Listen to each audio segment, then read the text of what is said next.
record GST inflows are heartening. But major risks lie ahead. India's GST regime could not have hoped for a better start to its fifth year. Revenues from the tax hit an all-time high of ₹1, 41,384 crore in April, surpassing the previous month's record of about 1.24 lakh rupees crore. After a disastrous period for the economy following last year's national lockdown, GST revenues hit 1.05 lakh rupees crore in October and have shown a steady uptick since then, in tandem with hopes of a sustained recovery. April's numbers, which are essentially driven by the transactions in March, were bolstered by heightened economic activity, no doubt. The spectre of rising COVID-19 cases and the fear of an impending lockdown could also have driven people to make advance purchases in anticipation.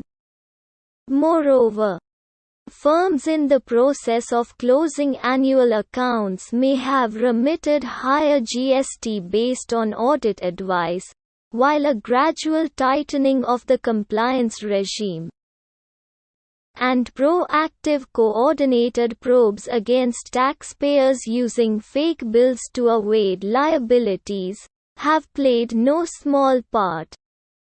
In April 2020, GST collections had dipped to a mere 32,172 crore rupees after all activity ground to a halt at 4 hours' notice in late March.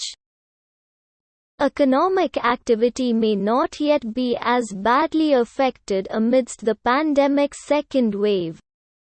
So far, going by the restrictions imposed in several states, supply chain disruptions are not expected to be as challenging. However, weakening demand will trigger a recalibration of production and investment plans, some of which has begun to kick in. Consider some indicators. Major two-wheeler producers saw sales plummet by around a third in April, compared to March.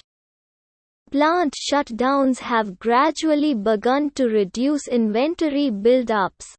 In a report, Wall of Worry, CRISIL has warned of several indicators sliding since mid-April, including GST away bills which fell by over 6%, 2 weeks in a row.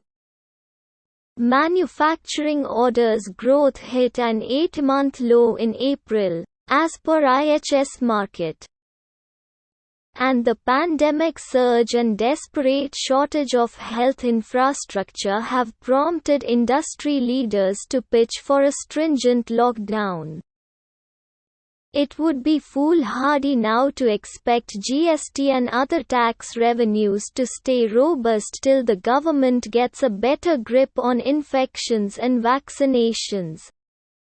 With the assembly polls over, the centre must urgently convene the GST Council.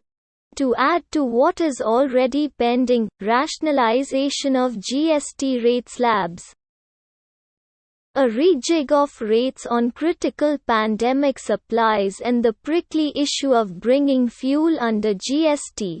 The Council must begin gearing up early for shortfalls in GST compensation to states that may arise this year.